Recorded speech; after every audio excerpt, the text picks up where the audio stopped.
Esse daqui vai ser mais um vídeo, um bate-papo, onde eu vou estar tentando aqui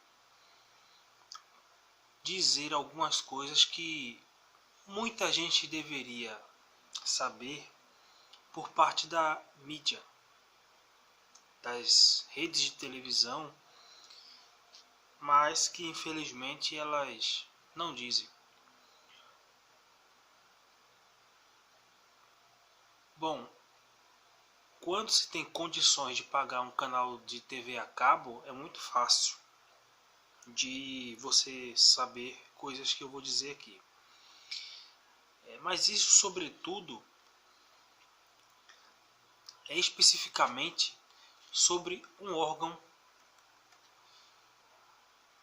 do Estado, por assim dizer. E para fundamentar essa conversa, eu trago aqui a Constituição Federal,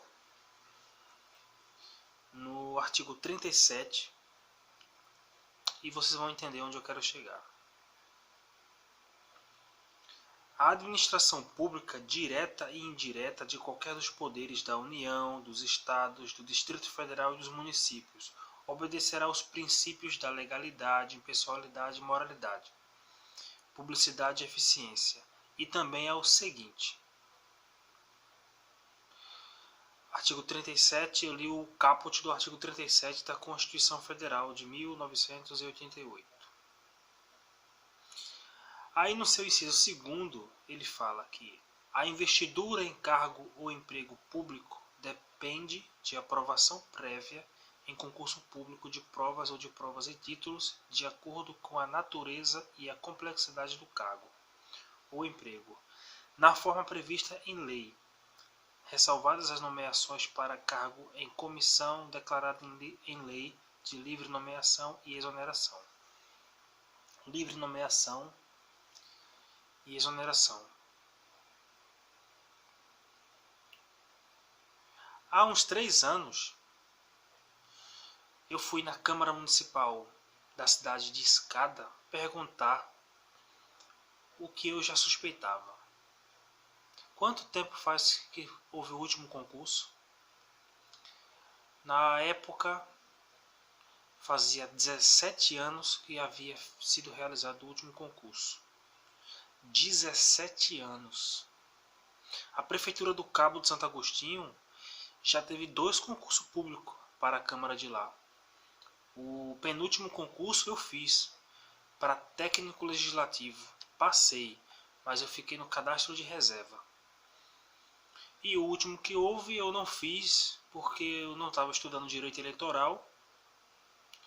E eu não iria fazer para outro cargo, até porque eu já estava desistindo de fazer concurso estadual, devido ao nível de corrupção ao qual os órgãos dos estados, isso não é uma exclusividade de Pernambuco, mas de todos os estados, está mergulhado em corrupção.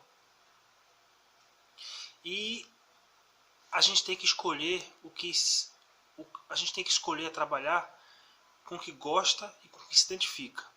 Se você quer trabalhar numa prefeitura, bom, só resta te dizer que é uma péssima escolha. Se você puder estudar para outro concurso, é muito melhor. Então, por exemplo, há muita ilusão para concurso público, porque você pensa, vou fazer um concurso para PM.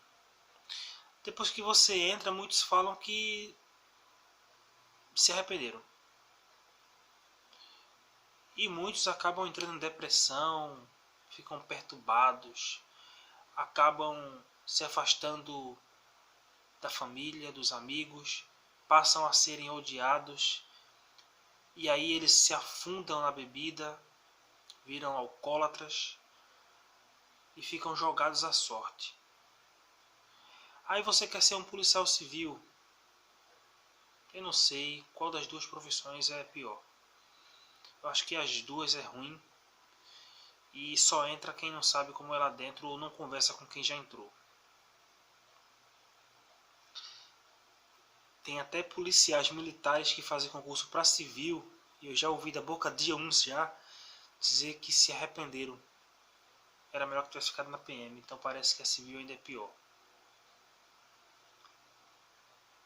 Mas a questão aqui é o inciso 2º do artigo 37 da Constituição, que fala que a investidura em cargo público depende de prévia aprovação, ressalvados os casos previstos em lei.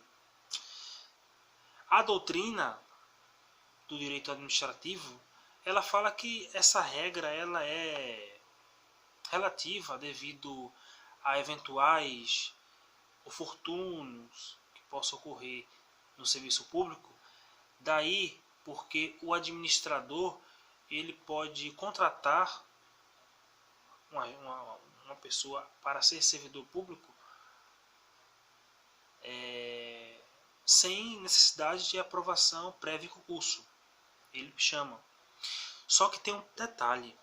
Essa dispensa de concurso público, ela pressupõe uma necessidade da administração pública de contratar alguém por tempo determinado.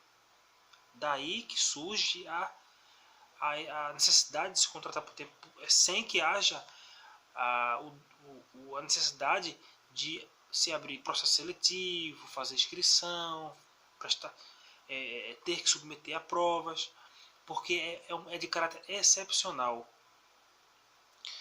Mas eu acredito, assim como o STF vem dizendo, que foge, extrapola qualquer razoabilidade um órgão ficar 20 anos sem abrir concurso público para o seu quadro. 20 anos. Porque já fazem mais de 20 anos que a Câmara Municipal da cidade da Escada não abre concurso público. E ninguém enxerga isso não. A população da cidade, ela quer trabalhar, mas não tem trabalho na cidade. E os poucos que tem é seletivo.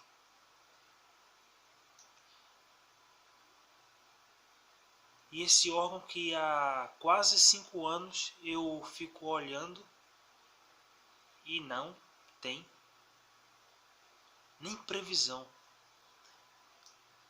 Mas eles têm um quadro de pessoal contratado, que na forma de contrato que eles têm admitido era para ser excepcional e temporário. E não tem nem excepcionalidade nem temporalidade. São cargos que deveriam ser ocupados por funcionários efetivos e não nessa modalidade que atualmente se encontra.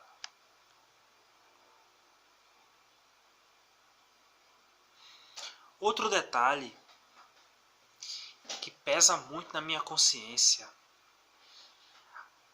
a lei orgânica fala que o município garantirá condições de transporte e moradia aos universitários escadenses, inclusive na sua estadia fora da cidade. Ou seja, se você estuda na Maurício Nassau, por exemplo, onde eu comecei meu curso de Direito, e lá tem do lado do prédio de um dos blocos a Casa do Estudante.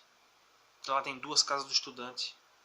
Uma que o ingresso independe de prova e a outra você faz uma provazinha para entrar. Mas daí lá a casa, eles na época, eu acho que deve ter aumentado agora um pouquinho.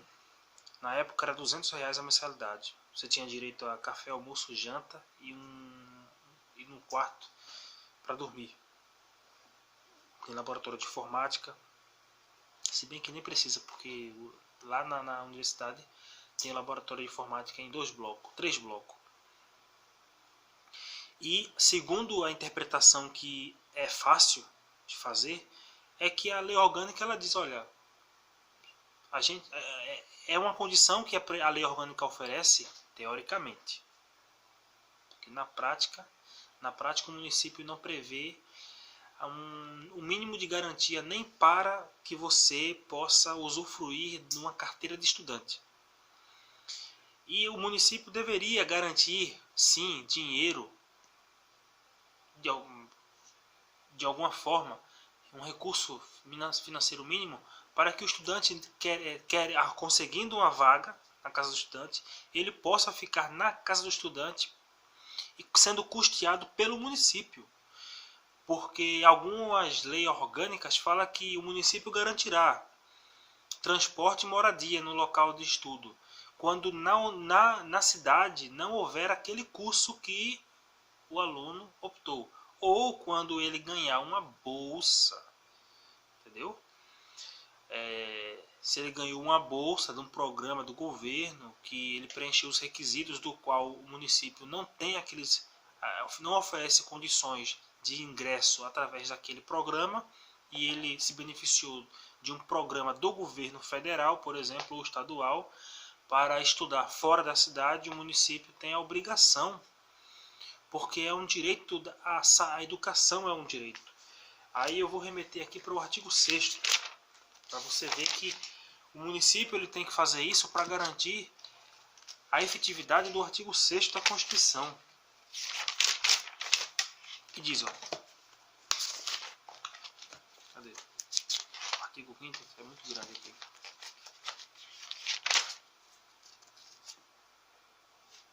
São direitos sociais. Começa com o primeiro que a gente está falando. Educação. Pode olhar no artigo 6º da Constituição. São direitos sociais. Educação, a saúde, a alimentação. Por aí vai. Então, a lei orgânica que prevê o direito à educação, ela não consegue nem cumprir no artigo 147, salvo engano, mas eu vou